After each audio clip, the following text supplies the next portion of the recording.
Ink skryf in Afrikaans. Januarie maand se webwerfwenner in die kortverhale afdeling. Geskryf en voorgelees deur Marlene Erasmus. Die eerste tree. Die ketel fluit sag op die stoof. Lekker sterk rooibostee is altyd 'n troos vir 'n mens se siel. Lien Meyering haal stadig asem en Leon liggies teen die koue marmer toonbank. Net lank genoeg om nie so verlore te voel nie. Skielik voel haar bene swaar en haar asem minder as wat dit ooit vir 'n 55-jarige behoort te wees. Die teekoppie voor haar op die tafel staan geduldig en wag vir haar aandag. Agter die deur hang Leo se camo jagbaadjie, stil, onaangeraak, soos hy steeds op Leo wag. Sy manlike naskeermiddel se geur nog heel duidelik te bespeur. Sy dink hartseer terug aan die dag toe hy haar gegroet het, voor daardie noodlottige jaguitstap het. Sy sagte glimlag en sterk arms om haar, toe hy gesê het, jy is my alles, Lien. Sy beweeg nie na die baadjie toe nie. Selfs net om aan dit te raak, sou die herinneringe nog meer ondraaglik maak. Buite lê die veld stil in die oggendson. Maar haar gedagtes trek vanoggend na iets wat sy al jare net in drome en tydskrifbladsye gesien het. Die Maldives. 'n plek wat niks van haar weet nie en tog al haar gedagtes gevange hou. Die stilte in die kombuis voel nie meer so versmorend nie. Iets in haar bewe nou opgewonde. Sy dink ook aan iets wat sy al lank nie meer gedoen het nie. Sy kyk nie net na die wêreld as 'n buitestander nie. Sy wil weer voluit leef. Lien staan lank by die toonbank en kyk na die koppie tee, maar sy voel effens onrustig.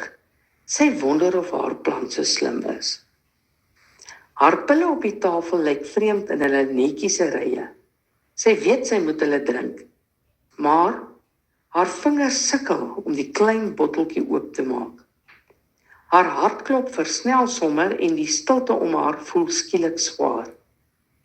Sy gaan sit met haar koppie tee en tik haar been onrustig op en af. Die botteltjie glip telkens uit haar hande. Haar been tik steeds onrustig. Dan tref die gedagte haar. Die besef dat sy lankal net geleef het in die veiligheid van haar eie doodgewone lewe. En tog trek iets haar. 'n Stemmetjie in haar binneste wat sê, jy moet gaan. Jy kan nie langer sit en wag vir 'n nuwe lewe nie. Sy sit en laat die stilte haar omvou. Sy dink aan die Maldives, haar droom van baie jare, aan al die foto's in tydskrifte en op Facebook. Sy neem nog 'n slukkie tee en blaas haar asem stadig uit. Hierdie keer sê sy dit hardop, net vir haarself.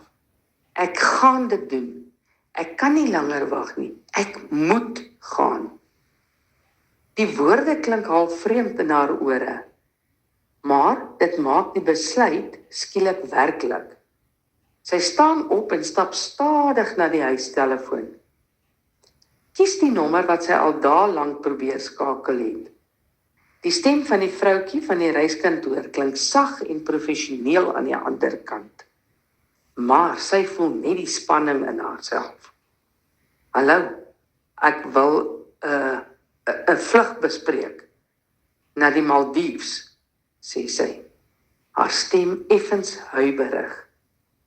Natuurlik, het u 'n spesifieke datum in gedagte?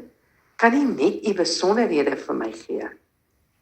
So gou moontlik, antwoord sy, haar hand bewerig. Ek moet net gaan. Sy sit die telefoon neer en voel 'n mengsel van vrees en opwinding. Die eerste stap van haar avontuur begin reeds nou. Die kombuis kombuis lyk nog dieselfde, maar in haar binneste hoor sy weer 'n stemmetjie wat sê, jy is op pad, jy gaan leef nou jou droom. Die vliegtuig het lank al geland. Toe sit Lien steeds doodstil. Haar hande styf om die armleuning met haar hart wat binne haar galop. Sy stoei steeds met haarself, 'n mengsel van vrees en die herinneringe aan leeu.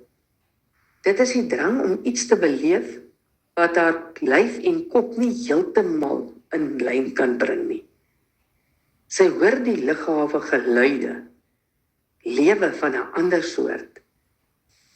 'n Stem kraak oor die luidsprekers, eers onverstaanbaar, dan duidelik genoeg om te hoor hoe word iemand se van uitgeroep om aan te meld by toonbank nommer 3. Trollies ratel oor die blinkvloere. Wiele wat teen 'n skewe teel klap, klap, klap. 'n Kind begin huil en die lug word gevul met 'n vrolike gegroet. Die lug ruik na heerlike sterk Starbucks koffie. Dit meng met die reuk van parfuum, ontsmettingsmiddels en kosse wat verkoop word. Mense beweeg vinnig, doelgerig met hulle oë op skerms vasgenaal, waar vlugte flikker tussen vertrek en arriveertye. 'n Man praat hard in sy selfoon. 'n Vrou trek haar groen jasie stywer om haar skouers. Haar skoen gly effens oor die gladde vloer. Lien hou haar handtasie sommer nog stywer vas. Die geraas druk teen haar ore, maar onder dit alles hoor sy haar eie asem, kort en oneweredig, soos iemand wat probeer bybly by 'n vreemde, nuwe wêreld. Sy staan vir 'n oomblik doodstil tussen al die beweging. Sy staan soos 'n boom geplant by 'n waterstroom, terwyl die stroom mense om haar vloei. Sy sien die koddige kort mannetjie wat 'n bord omhoog hou met haar naam daarop. Hy neem haar na die plek waar sy bespreek het. Die man by die ontvangs glimlag, sy stem sag en vriendelik. Welkom by Coral Breeze Resort, mevrou Meiding. Sy knik, glimlag en gee haar paspoort en ontvang haar sleutelkaart. Terwyl sy in die gang opstap, haar tas styf teen haar skouer, voel sy die effense swaarheid van die reis en die werklikheid van die besluit wat sy geneem het. By haar kamer met die gordyne half oop, glinster die son op die turkooisee. Die stilte van die huis en die jagbaadjie is nou ver agter haar en iets sê in haar: jy het regtig hierdie stap geneem. Sy laat haar tas sak en stap na die balkon. Die see lê wyd voor haar. Die golwe baljaar teen die goue strand. Vir die eerste keer in 'n lang tyd trek sy haar asem diep in en glimlag stil. Sy voel regtig vry. Lien stap af na die strand. 'n Kind lag vrolik en die golwe spoel oor haar kaal voete. Sy voel die ritme van die eiland deur haar lyf vloei. Die hartklop van haar vrese vermeng met die vonk van die lieflike strand. Sy voel nuwe lewenslus deur haar vloei. Iets wat sy lank al net in drome geken het.